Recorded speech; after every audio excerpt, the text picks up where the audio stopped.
इस तरीके से आपको बता दें कि लगातार जो जहरीली शराब पीने से लगातार मौतें हो रही हैं, तो गंभीर सवाल खड़े हो रहे हैं कि क्या पुलिस प्रशासन की मिलीभगत से अवैध शराब की तस्करी को बढ़ावा दिया जा रहा है। इसी बीच बढ़ते अगली खबर की ओर। देश भर में कोरोना वैक्सीनेशन के बीच अब नेजल वैक्सीनेशन का ट्रायल भी होने जा रहा है। नेजल वैक्सीनेशन का ट्रायल अगले हफ्ते से शुरू हो सकता है। यह नेजल वैक्सीन भारत बायोटेक द्वारा विकसित की गई है। इससे पहले भारत बायोटेक की ही कोरोना वैक्सीन को देश भर में उपयोग किया जा रहा है। बताया जा रहा है कि आज किसी भी ट्रायल साइट पर परीक्षण नहीं किया जा सका। एथिक्स कमेटी से अभी तक 4 केंद्रों पर प्रस्ताव को मंजूरी अभी नहीं मिली है। ये 4 सेंटर हैं पटना, एम्स, चेन्नई, नागपुर और हैदराबाद। भारत बायोटेक देश में वैक्सीनेशन के लिए जो आपको बता दें कि ट्रायल की मंजूरी के लिए drugs controller general of India को प्रपोजल भेज चुका है। भारत बायोटेक ने वाशिंगटन यूनिवर्सिटी के साथ मिलकर नेजल वैक्सीन पर रिसर्च कर इसे तैयार किया है।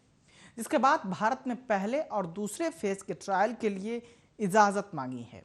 गौरतलब है कि कोविड वैक्सीनेशन है, उसके दौरान वैक्सीन की डोज आपको एक इंजेक्शन के जरिए हाथ में लगाई जाती है। वहीं नेजल वैक्सीन हाथ के जरिए नहीं, बल्कि आपके नाक के माध्यम से शरीर में जाती है। इस वैक्सीन को व्यक्ति के नाक के जरिए सीधा स्वास्थ्य मार्ग में खुराक को पहुंचाना है। जाहिर है कि कोविड मरीज को सबसे ज्यादा सांस लेने में दिक्कतें आती हैं, लिहाजा नेजल स्प्रे काफी फायदेमंद साबित हो सकता है। गौरतलब है कि भारत में अब तक कुल 2 वैक्सीन को इस्तेमाल की मंजूरी मिल चुकी है। पहली है सीरम इंस्टीट्यूट ऑफ इंडिया की कोविशील्ड, वहीं दूसरी है भारत की बायोटेक की कोवैक्सीन है। इन दोनों वैक्सीन का बड़े पैमाने पर भारत समेत दूसरे देशों में भी उपयोग किया जा रहा है। तो आपको बताते चले कि जिस तरीके से एक बार फिर से ये भारत सरकार ने जिस तरीके से कोवैक्सीन और कोविशील्ड को मंजूरी दी थी, तो वही दूसरी तरफ अब जो आपको बता दें कि नेजल वैक्सीन भारत बायोटेक द्वारा विकसित किया जा रहा है, इसके लिए आपको बताते चले कि इसका ट्रायल शुरू करने की इजाज़त मांगी गई है। और जो वैक्सीन है उसको तो इस्तेमाल की मंजूरी मिल गई है, लेकिन पहले जो आपके हाथों में वैक्सीन लगाई जाती थी, अब जिस तरीके से बता दें कि भारत बायोटेक ने एक जो ट्रायल है उसके लिए DGCI से मंजूरी ली है। और उसका साफ तौर पर यह कहना है कि नेजल वैक्सीन से जो कोविड के मरीज हैं उन्हें सबसे ज़्यादा जो सांस लेने में प्रॉब्लम होती है, श्वासन मार्ग में खुराक उनका नहीं पहुंच पाता है, सांस लेने में दिक्कतें आती हैं, लेकिन जो नेजल वैक्सीन है ये मरीज के लिए काफ़ी कारगर साबित होगी। और डॉक्टर इस पर काफ़ी जिस तरीके से आपको बता दें कि खोजबीन कर रहे थे, आखिरकार उन्हें कामयाबी मिली। जो कोवैक्सीन और कोविशील्ड लगातार लोगों को जो कोविड के पेशेंट थे उन्हें लगाया जा रहा था, लिहाजा आपको बता दें कि ये जो नेजल स्प्रे है जो कोविड के मरीज हैं उनके लिए काफ़ी फायदेमंद साबित हो सकता है। क्योंकि भारत में अभी तक जो है कुल 2 वैक्सीन को सिर्फ मंजूरी मिली थी, जो कि काफ़ी उनकी डिमांड भी बढ़ी और विदेशों में भी उनकी मांग हुई। तो अब जो नेजल वैक्सीन है इसका ट्रायल अगले हफ्ते से शुरू होने का अनुमान लगाया जा रहा है कि अगले हफ्ते से जो नेजल वैक्सीन है इसको शुरू किया जा सकता है। और अब आपको ये भी बता दें कि जो 2 वैक्सीन थे पहले के जो हाथों में लगाए जाते थे, उनको तो इस्तेमाल की मंजूरी मिल चुकी थी। पहली सीरम इंस्टीट्यूट ऑफ इंडिया की कोविशील्ड, वहीं दूसरी जो है वो थी भारत बायोटेक की कोवैक्सीन। इन दोनों वैक्सीन का बड़े पैमाने पर भारत समेत पूरे देशों में भी उपयोग किया जा रहा है, क्योंकि जो पहले जब इनकी जांच हुई और परीक्षण किया गया तो परीक्षण में जब सही साबित हुआ तो सबसे पहले कोवैक्सीन को, और उसके बाद फिर जो कोवैक्सीन है आपको ये भी जानकारी के लिए बता दें कि ये भारत बायोटेक की है। और जो कोविशील्ड है ये सीरम इंस्टीट्यूट ऑफ इंडिया की बनाई हुई वैक्सीन है।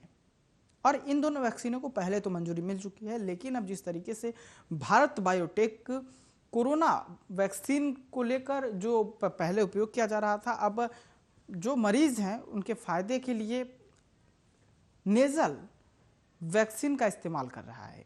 नेजल वैक्सीन से आपको बता दें कि जो दिक्कतें हैं, कोविड के जो मरीज हैं जिन्हें सांस लेने में दिक्कतें होती हैं, तो उनकी खुराक जो है, सांस लेने की जो वैक्सीन की खुराक होती है वो पहुंचने में देरी करती है। लेकिन जब नाक के जरिए ये वैक्सीन लगाई जाएगी, नेजल जो वैक्सीन है, जब इसे लगाया जाएगा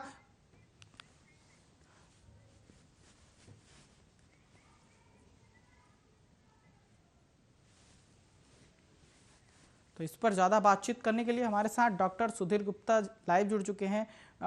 सर, आपका बहुत बहुत स्वागत है आर्या न्यूज़ पर।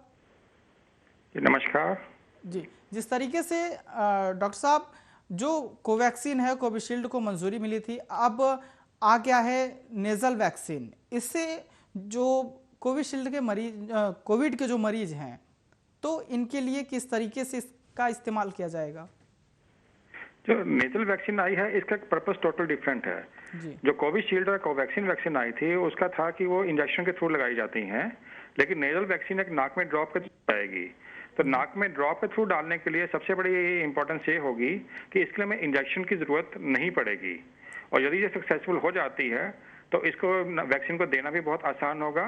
बच्चों में, बुजुर्गों में जो लोग सुई से डरते हैं, इंजेक्शन से डरते हैं, या जो लोकल साइड पे असर आता है, वो चीज़ नहीं होगी। और दूसरी महत्वपूर्ण चीज इसमें क्या है, क्योंकि कोविड वायरस जो है, जो कोरोना का वायरस है, वो नाक से शरीर के अंदर एंटर करता है, और क्योंकि नाक में ही काम करेगी, जिससे कि जो बॉडी के अंदर इम्यून रिस्पॉन्स जनरेट होगा, जो म्यूकोजा है नाक का, उसके अंदर IgG और IgA और सब ये एंटीबॉडीज बनेंगी, तो इसको हम वहीं पर कंट्रोल कर पाएंगे।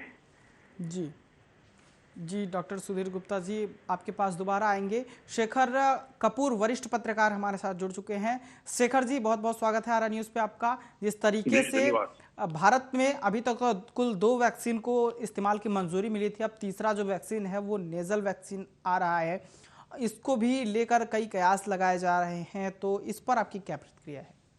देखिए, कुल मिलाकर अगर अभी आप वर्तमान माहौल को समझें तो नेजल वैक्सीन अभी हमारे देश के अंदर पूरी तरह से जो है लोगों के मस्तिष्क में नहीं उतरी है, बल्कि मैं तो अभी समझता हूं, मैं तो ये कहूंगा कि अभी पूरी तरह से इंट्रोड्यूस भी नहीं हुई है। सबसे बड़ी बात यह है कि देखिए, जब से पिछले 1 साल के दौरान कोरोना चालू हुआ, कोरोना को लेकर एक वैक्सीन बनाने की मांग चलती रही, और उस समय लोगों के मस्तिष्क में और लोगों की धारणा बन चुकी थी कि ये जो वैक्सीन है कुल मिलाकर पूरी तरह से एक इंजेक्शन के रूप में इंजेक्ट की जाएगी बॉडी के अंदर। तो नेजल वैक्सीन का जो आविष्कार किया गया है, या जो चर्चा बीच में चल रही है, तो ये एक प्रकार से नई चीज है। तो अभी तो जैसा कि अभी डॉक्टर बता रहे थे कि साहब ये नाक के जरिए दी जाएगी, ठीक है ना, ऐसा कुछ लोगों को सुई लगवाने में या इंजेक्शन लगवाने में, जिसको आप कह सकते हैं कि दिक्कत हो सकती है, लेकिन नेजल वाली बात, नाक के जरिए जो है ड्रॉप डाला जाएगा, अभी एक हमारे देश के अंदर ये एक नए कोरोना के मरीजों के लिए एक नए प्रकार की शुरुआत होगी। तो कुल मिलाकर अभी जो है, जब ये चीज चालू होगी, उसके पहले ही भारत सरकार को इस बात की, और केंद्र सरकार के अलावा जो है राज्यों की सरकारों को, और जो स्थानीय स्तर पर जो स्वास्थ्य इकाइयां हैं, उनको भी ये पूरी तरह से प्रशिक्षित करना होगा। ये एक बहुत बड़ा टास्क होगा। इंजेक्शन लगाना तो देखिए एक ऐसी विधि है, एक ऐसी व्यवस्था है जो हमारे देश के अंदर पिछले 100 साल से 150 साल से लोग नर्स के माध्यम से और डॉक्टरों के माध्यम से होती चली आ रही है। लेकिन नेजल वैक्सीन देना, वो भी कोरोना की देना, ये एक नई प्रकार की चीज है। तो कुल मिलाकर अभी तो जो है इस व्यवस्था को समझने में, समझाने में और लोगों को बताने में भी भारत सरकार को, राज्य सरकारों को एक लंबा समय लगेगा, और एक अच्छी खासी उनको उसके ऊपर मशक्कत करनी पड़ेगी। लेकिन कहते हैं कि कोई भी चीज जब पहली बार आती है तो उसके अंदर दिक्कत होती है, परेशानियां होती हैं। शेखर जी, आपके पास दोबारा आएंगे। डॉक्टर सुधीर गुप्ता जी हमारे साथ हैं। डॉक्टर साहब, जिस तरीके से ये बड़े पैमाने पर चल रहा है, तो इससे कैसे, जो लोगों को काफ़ी पहले लोगों की ये दिमाग में काफ़ी बातें आती थी कि कोवैक्सीन, कोविशील्ड, लेकिन अब जिस तरीके से नेजल वैक्सीन आ रहा है, इसको भी लेकर कई सवाल लोगों के मन में हैं। डेफिनेटली जब भी कोई नई चीज आती है उसको लेकर कई सारे सवाल लोगों के मन में आएंगे। जिस तरह से कोविशील्ड और कोवैक्सीन को लेकर आए थे, उसी तरह इसको लेकर आएंगे। लेकिन अभी मैं ये कहना चाहूंगा, केवल फेज 1 ट्रायल को मंजूरी मिली है, अब इसको लंबा सफर तय करना है। और जहां तक इसको वैक्सीन को लेने की बात है, एक्सेप्टेंस की बात है, जिस तरह से हम पोलियो की वैक्सीन देते हैं, ओरल पोलियो वैक्सीन, जिसमें 2 बूंद देते हैं हम, उसी तरह से इसकी बूंद नाक में डाली जाएगी। तो इसमें कोई बहुत बड़ा वो पचा नहीं है, जिसकी वजह से हम कहें कि इसके लिए बहुत ज़्यादा ट्रेनिंग की जरूरत होती है। जिस तरह से पोलियो की वैक्सीन मुंह में डाली जाती है, उसी तरह से ये वैक्सीन नाक में डाली जाएगी। और जहाँ तक इसकी इफेक्टिविटी की बात है, इसके लाने का पर्पस यही है कि एक तो ये बहुत कम समय में बहुत ज़्यादा बनाई जा सकती है, और दूसरी चीज़ है कि इसको देने के लिए कोई विशेष प्रशिक्षण की जरूरत नहीं होगी, किसी इक्विपमेंट की जरूरत नहीं होगी, कभी सिरिंजेस शॉर्ट नहीं पड़ेंगी, कभी नीडल शॉर्ट नहीं पड़ेंगी।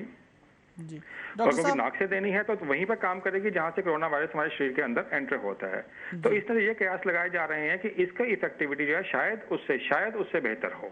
जी डॉक्टर साहब, जो ये नेजल वैक्सीन है, क्या ये कोविशील्ड और कोवैक्सीन से अलग है? ये कोविशील्ड और कोवैक्सीन से थोड़ा अलग रहेगी कि जो कोविशील्ड वैक्सीन है लगभग उसी पैटर्न पे ये काम करेगी, लेकिन ये नाक के म्यूकोजा पर काम करेगी सीधा, उसके बाद शरीर के अंदर जाएगी, जिससे कि लोकल इम्यूनिटी बनेगी और जहां पर कोरोना वायरस एंटर होता है वहीं पर उसको काबू करने की कोशिश की जाएगी।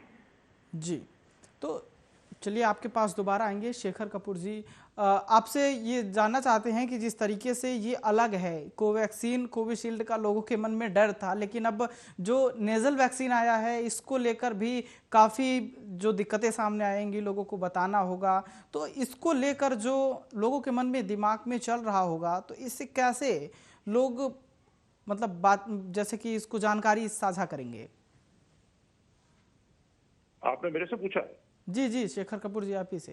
जी, मैं आपको बता दूं कि कुल मिलाकर देखिए, मैं एक सीनियर जर्नलिस्ट हूं और दिल्ली के अंदर हूं, और दिल्ली के अंदर राष्ट्रीय राजधानी में रहते हुए भी नेजल वैक्सीन के बारे में मेरे जैसे व्यक्ति को, जी जो एक शिक्षित व्यक्ति है, पढ़ा लिखा व्यक्ति है, जी राज्यसभा लोकसभा की कार्यवाही वगैरह कुछ मैं लगातार कवरेज करता हूं विभिन्न समाचारों से, मुझे भी नेजल वैक्सीन के बारे में बहुत ज्यादा जानकारी मेरे को जो है नहीं है, और वो भी अभी जो है मुझे 1-2 दिन के अंदर ही जानकारी मिली है। ये मैं अपनी बात बता रहा हूँ आपको। जी इसी मेरे जैसे व्यक्ति को छोड़ दीजिए के अलावा अगर आप देश के लोगों की बात करें, लोगों को नेजल वैक्सीन के बारे में बहुत ज्यादा जानकारी नहीं है।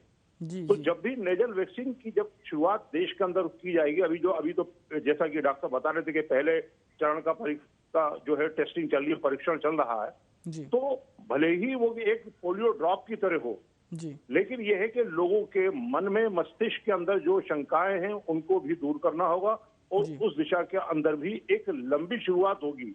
मैं बताऊं आपको, कुल मिलाकर जैसे मैंने आपको पहले भी कहा कि वैक्सीन देने का तरीका एक टीकाकरण के माध्यम से अगर होता है, तो वो हमारे देश के अंदर जब पहले अगर आपको याद हो, पुराने जो लोग हैं उनके दाएं हाथ पे या बाएं हाथ पे चेचक का एक टीका गर्म करके दाग दिया जाता था जब चेचक को भगाने की शुरुआत हुई थी। उसके बाद में फिर पोलियो का मसला आया। तो कुल मिलाकर ये एक नई प्रकार की चीज जो कोरोना की जो वैक्सीन दी जा रही है, तो हम लोगों के मन में पिछले 1 साल के पूरे वर्ल्ड के अंदर। शेखर कपूर जी आपके पास आएंगे। डॉक्टर सुधीर गुप्ता जी, जिस तरीके से जो नेजल वैक्सीन आ रहा है, इसका ट्रायल अभी अगले हफ्ते से शुरू हो सकता है, तो इसको लेकर जो लोगों की मानसिकता है, इस पर क्या आप क्या संदेश देना चाहेंगे? अभी इसको मानसिकता को लेकर कुछ भी कहना बहुत जल्दबाजी होगी, क्योंकि सबसे पहले तो हमें ये देखना है कि फेज 1 और फेज 2 ट्रायल में ये सफल होता या नहीं होता। जैसे जैसे फेज 1 और फेज 2 ट्रायल से डाटा आएगा, वैसे वैसे लोगों का इसके ऊपर विश्वास बनेगा और लोग इसके लिए जुड़ेंगे। जिस तरह से ओरल पोलियो वैक्सीन आई थी, उसमें भी शुरू में ऐसा ही हुआ था कि इससे ऐसा हो सकता है, वैसा हो सकता है, लेकिन उसके बाद आज की डेट में देखें तो वो उसकी एक्सेप्टेंस से बहुत ज्यादा है। उसी तरह जैसे जैसे इसका डाटा आएगा, इफेक्टिविटी आएगी और इसका असर पता लगेगा, वैसे वैसे लोग इसको स्वीकार करेंगे। चलिए, आप लोगों ने अपना कीमती वक्त दिया, इसके लिए आपको बहुत बहुत शुक्रिया। तो आपको बता दें कि नेजल वैक्सीन जो है उसे भारत बायोटेक द्वारा विकसित किया जा रहा है। इससे पहले भारत बायोटेक ही कोरोना वैक्सीन को देश भर में, जो कोरोना वैक्सीन उसने दिया है उसको देश भर में उपयोग किया जा रहा है। बताया जा रहा है कि जो ये नेजल वैक्सीन आ रहा है, इससे काफ़ी जो कोविड के मरीज हैं उनके लिए फ़ायदेमंद होगा। इस वक्त की खबरों में फिलहाल इतना ही। देश दुनिया की तमाम खबरों के लिए देखते रहिए आर्यन।